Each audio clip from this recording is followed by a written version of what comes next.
did it! Liverpool finally won a game of football! And in what fashion! Probably our best performance since, I don't know, Crystal Palace, I would assume. So many positives to talk about. Oh, finally! But let's calm down and let's start with a little bit of negativity. Matip, unfortunately, got injured and was subbed off during a halftime break. It's such a shame because, well, first of all, we don't have any defenders other than him, and second of all, he was in actual good form since his last injury. But as was said many times before, we can't really rely on Matip long term.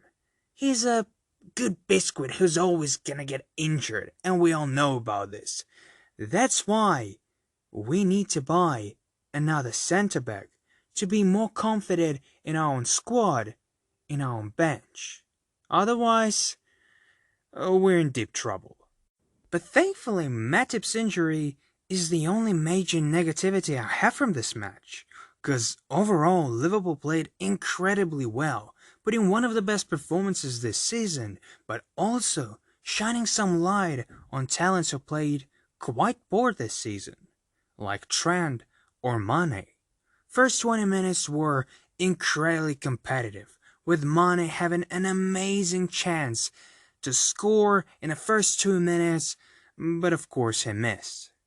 Then immediately Son scored a goal of his own to immediately answer Mane's miss, but thankfully to all Liverpool fans, this goal was ruled offside. And after this, Tottenham decided to follow their typical strategy.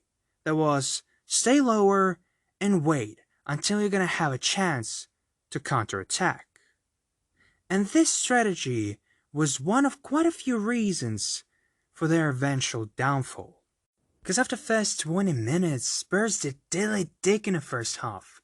Sitting low, trying to control the ball, that didn't result in anything, apart from a mistake that led to the goal.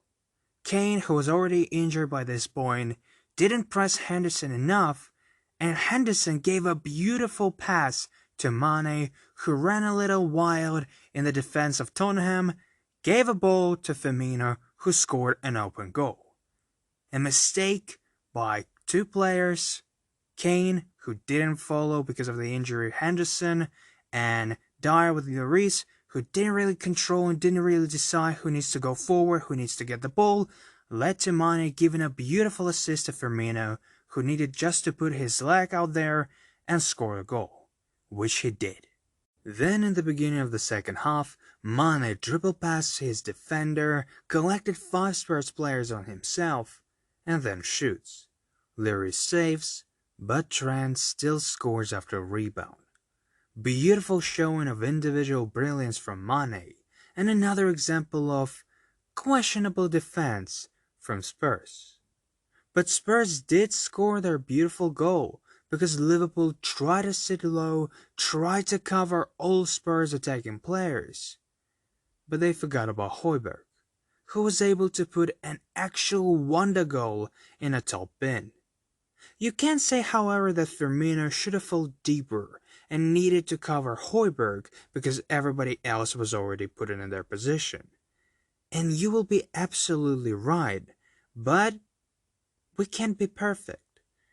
Missed goals happens, and let's be honest, not a lot of us actually expected such a beautiful ball from Højbjerg. So let's just give him some credit, and let's focus on the positives. Because soon, Liverpool scored their 3rd goal. And it happened after a school mistake from Rodon. A cross from the wing comes in, and all Rodon needs to do is not allow the ball to drop down.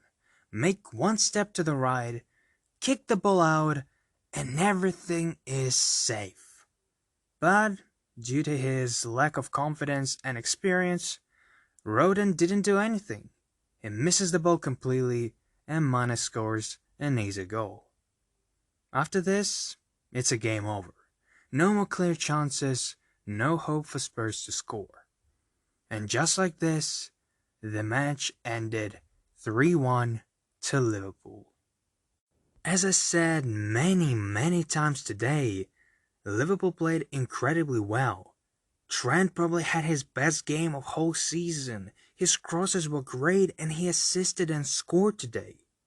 Mane was probably our worst player on the pitch in the first 20 minutes, but then he turned everything around and showed his individual brilliance on the pitch, and became one of the most important reasons for our victory. However, another big reason for Liverpool's victory were Spurs. Their absolute liability up front, 3 shots overall at home, is an embarrassment. And I truly don't know what Jose needs to do to save this ship. Without Kane and with the current system, there's not a lot of hope for them. But hey, at least Liverpool showed their class. I guess this is a positive for all Liverpool supporters. For all Spurs supporters, I wish you luck, and I truly hope you're going to be able to find something to turn around this lacking form of yours, because it always much more fun where there is a lot more competitives around you. But hey, I truly hope that Spurs will not win anything this season because, as always, fuck Spurs. Alright, this is a little banter here from me. But hey guys, thank you for listening. I know I didn't drop anything about football for quite some time, and I did have some videos, some podcasts about Liverpool versus Southampton and Manchester United, but because of my personal reasons, I wasn't able to upload them, and I don't think I will. So, this is the only video that I have right now in the can, but hey, Liverpool versus West Ham is happening tomorrow, and I will drop the new video as soon as I possibly can. So, stay tuned, be excited, and thank you for listening, and hear you soon.